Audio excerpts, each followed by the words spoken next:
শুরু করে বিলকিস বানুকে দিয়েছো কপালে সিঁদুর লাগিয়ে, তাকে আবার নিয়ে এসেছো গলায় মালা পরিয়ে, তাদের দাওনি কি? সুমনের কাছে আসছি। সুমন, আমাদের আলোচনা তো একটা যুক্তিগ্রাহ্য আলোচনা হবে, যেখানে মানুষ শুনতে চায় যে কি কথা হচ্ছে, কি হচ্ছে, এটা যুক্তি দিয়ে হোক। এই যে সব থেকে বড় একটা ইস্যু তৃণমূল কংগ্রেস তুলতে চাইছে এবারের ভোটে, সেটা হচ্ছে কেন্দ্রীয় বঞ্চনা, বিশেষ করে বাংলা আবাস যোজনা, যেখানে টাকা বন্ধের একটা অভিযোগ আছে। আমি সজলের কাছে উত্তর নেব প্লিজ। এইটা এবারের ভোটে গ্রামীণ বাংলায় কতটা প্রভাব ফেলবে? দেখ, গ্রামীণ বাংলায় তো প্রভাব ফেলবেই। যদি আমরা মমতা বন্দ্যোপাধ্যায় বা বিজেপির পলিটিক্যাল স্ট্র্যাটেজিতেও দেখি, এ বিষয়ে কারো কোনো সংশয় থাকার দরকার নেই যে যেটা শিবাজিদাও বলেছেন, মুসলিম ভোট মমতা বন্দ্যোপাধ্যায়ের সঙ্গে, মহিলা ভোটও মমতা বন্দ্যোপাধ্যায়ের সঙ্গে। এবার গ্রামীণ এলাকায় যেটা বিজেপি যেটা সমস্যা হয়, বিজেপি যেটা অনেক স্টেটে এক্সপেরিমেন্টে কখনো সফল হয়েছে, কখনো মানে ব্যাক গিয়ারে গেছে। যেমন উত্তরপ্রদেশে পারেনি লোকসভায়, সব হিন্দু ভোট একত্রিত হলে তো অখিলেশ যাদব কংগ্রেস মিলে 43টা পেত না। বিজেপির চেষ্টা হচ্ছে সব হিন্দু ভোটটাকে একত্রে রাখার। এবার সেটা যেটা তোর প্রশ্ন, যে কেন্দ্রীয় বঞ্চনা বা এমন অনেকগুলো ইস্যু আছে যেখানে কংগ্রেস এবং সিপিএমও জানে তাদের ভোটাররা বিজেপিকে ঠেকাতে মমতা বন্দ্যোপাধ্যায়কে ভোট দিয়ে দেবে। এই বাস্তবটা কংগ্রেস এবং সিপিএমও জানে, আর বিজেপিও যার জন্য বারবার একটা চেষ্টা করে যে সবার ভোটকে একদিকে টানার, কিন্তু সেটা হবে না। That is the political irony, বিশেষ করে বাংলার ক্ষেত্রে আরও বেশি, যেখানে একটা বিজেপি সম্পর্কে লোকের একটা অনীহা আছে জেনারেলি, কালচারালি। আমি সজল আসছি। সজল 40% ভোট পাওয়ার পরে বলেন, বারবার পাওয়ার পরে এই কথা না না 40% ভোট দেওয়ার কথাটা বলেছেন, সেই কথাটার কিছুটা উত্তর আপনি আশা করি শিখিয়ে দেওয়া আছে কিনা আমি জানি না। 40% ভোট বারবার পাওয়ার পরে, 77টা সিট পাওয়ার পরে, কখনো 18টা কখনো 12টা সিট পাওয়ার পরে, না না সেটা হতে পারে। তোদের একটা ছিল সেটাও চলে গেছে, তোদের একটা ছিল সেটাও গেছে, তোদের একটি ছেলে ভোট দেওয়ার সময় বলবে আমি সজল দেশ জুড়ে 30% ভোট কিন্তু কংগ্রেস পায়। আপনারা কিন্তু দেশ জুড়ে পাওয়ার সঙ্গে পশ্চিমবঙ্গের কথা বলছেন। আমি বলছি সামনে লোকসভার ভোট, সামনে লোকসভার ভোট না সামনে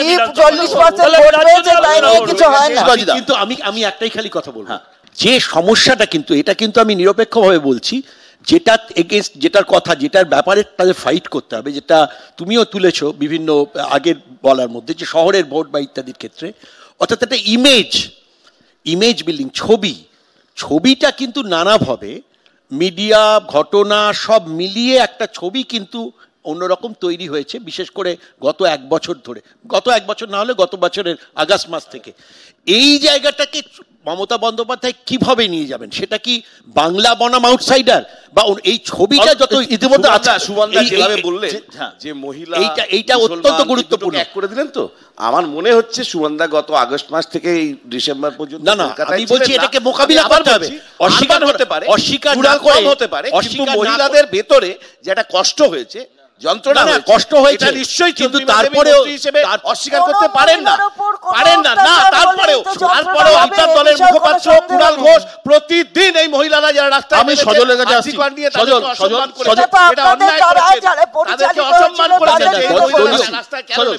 সজল সেই অবস্থা দিল্লি ভোটের পরে পলিটিক্যাল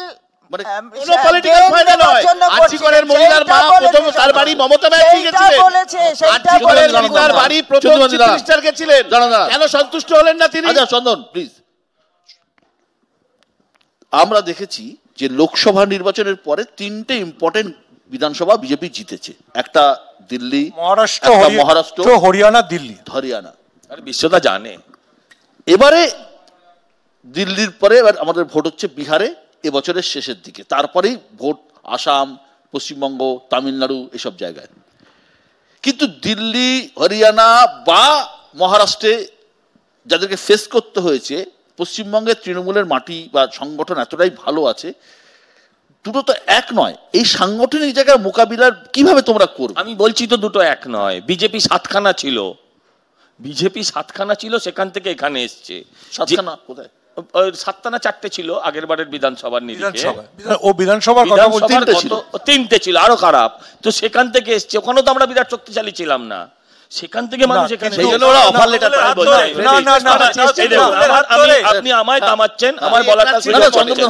আমার বক্তব্য হচ্ছে একনাথ শিন্ডে কি হবে আমি বলতে পারছি না। না, হতে পারে, সেটা হতে পারে, আমি না বলছি না। আপনার যেটা বলার বক্তব্য হচ্ছে পশ্চিমবঙ্গের সঙ্গে, আমি আবারও বলছি, দিল্লি এক নয়।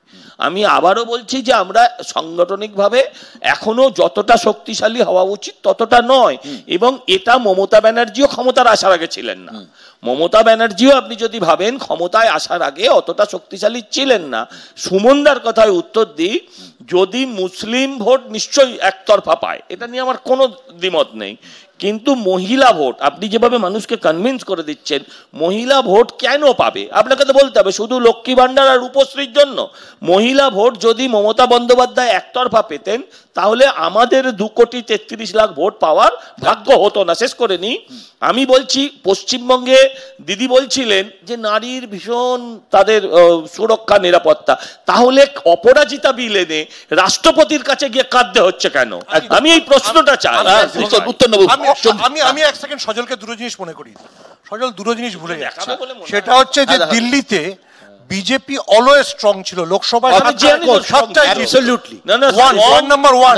পয়েন্ট নাম্বার 2, যদি কেউ লোকসভা নির্বাচনের ফলাফল দেখে যেখানে মুসলমান ভোট নেই পশ্চিমবঙ্গে, যেমন ঝাড়গ্রাম, যেমন মেদিনীপুর, সেই সব সিটে বিজেপি হেরেছে। ফলে হিন্দু মহিলারাও বিজেপিকে ভোট দেয়, ন্যারেটিভটা ভুল একদম। আচ্ছা, আপনি কখনো সুবিধা মতন কখনো 21 নিয়ে আলোচনা করবেন, কখনো 24 নিয়ে আলোচনা করবেন। এই রাজনীতিটা হওয়া উচিত নয়। আপনি একটা আপনার স্ট্যান্ডপয়েন্ট তৈরি করুন, আপনি কোন সালটা নিয়ে আলোচনা করবেন। আমি আপনাকে একটাই খালি কথা মনে করে দিচ্ছি, আমি অনেকক্ষণ বলি, সেটা হচ্ছে 1 মিনিট। সেটা হচ্ছে উনি দুটো কথা খুব ইম্পর্টেন্ট বলেছেন, যে 77-এর আগে বামেরাও জানতো না যে তারা ক্ষমতায় আসবে, এবং এই 11-র আগেও মমতা বন্দ্যোপাধ্যায় তেমন ছিল না, তারা এসছে। দুটি কিন্তু বিরাট ঘটনার পরে এসেছিল। 77-এর পিছনে ছিল ইমার্জেন্সি এবং তার এক্সেস, আবার এখানে সিঙ্গুর নন্দীগ্রাম থেকে এই দুটো কিন্তু আমি বলছি স্বাধীন ভারতে অত বড় গণবিক্ষোভ কখনো দেখিনি আরজি করের ঘটনার পর। সজলের ভীষণ আশা থাকা ভালো, কিন্তু অতি বেশি আশাটা তো ভালো নয়। সেটাকে সেখানে জায়গায় দাঁড়িয়ে সংগঠনকে শক্তিশালী করার কোনো জায়গা, সেই জায়গাটা তৈরি করতে পারছে না। আসলে তৃণমূলের একটা মমতা ব্যানার্জি আছে, সজলদের ভারতীয় জনতা পার্টির কোনো মমতা ব্যানার্জি, এটা হচ্ছে ব্যাপার। মমতা ব্যানার্জি যেভাবে এসব কথা বলে লাভ নেই। দেখো, পরিবারকে কেন না, আবার আমি কিছু বলতে গেলে তখন খারাপ হয়ে যাবে। ছেড়ে দাও, আমি পরিবার আমি বুঝতে পারি না যে এই কথাগুলোর কি অর্থ হয়। এমপি তো হতেই পারে, কি বললো আমি শুনতে পেলাম না, ওর চাচামিচি চোটে বাড়িতে এমপি হয়েছে না, কি বললে? গতকাল আপনাদের একজন এমপি তিনিও বলেছেন দলের ভেতরে সব রঘু ডাকাত, বাপ চোর, বেটা চোর, এইভাবে বলেছেন। তাকে দলের শৃঙ্খলা কি করতে হবে সেটা দল বলে দেবে, সেটাকে নিয়ে তোমার এত আপনি আমার নিয়ে ভাববেন, আমি আপনার নিয়ে ভাববো এত আশা। কোন সংগঠন তো দেখছি তো, সংগঠন কি শক্তিশালী? পশ্চিমবাংলার রাজনীতিতে একটা সিনড্রোম চলছে, মহিলাদের ধরতে হবে, এটা ভাবছি। গরু আর ঘাস, অর্থাৎ গরু থাকলে ঘাস লাগবে, ঘাস যদি ভালো হয় তাহলে গরু থাকবে।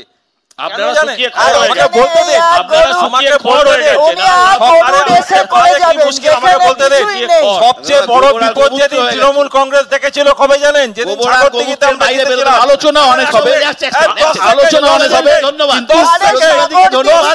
খুব ভালো কথা বলেছেন সংগঠন, আলোচনা অনেক হবে, আলোচনা অনেক হবে, কিন্তু সন্ধিবাদীর কথা সূত্র ধরে একটা কথাই বলতে হয়, হ্যাঁ এটা ঠিক, প্রত্যেকটা নির্বাচনে লড়ার জন্য একটা মুখ লাগে, যেটা মমতা বন্দ্যোপাধ্যায়ের সামনে বিজেপির কেউ আছে বলে এক্ষুনি আমাদের মনে হয় না। 26-এর নির্বাচনের বল কিন্তু গড়িয়ে গেছে ময়দানে। আমরা দেখব যে অন্যান্য রাজনৈতিক দল তাদের প্রস্তুতি কবে থেকে শুরু করবে। অনেক অনেক ধন্যবাদ আজকে এই অনুষ্ঠানে আসার জন্য।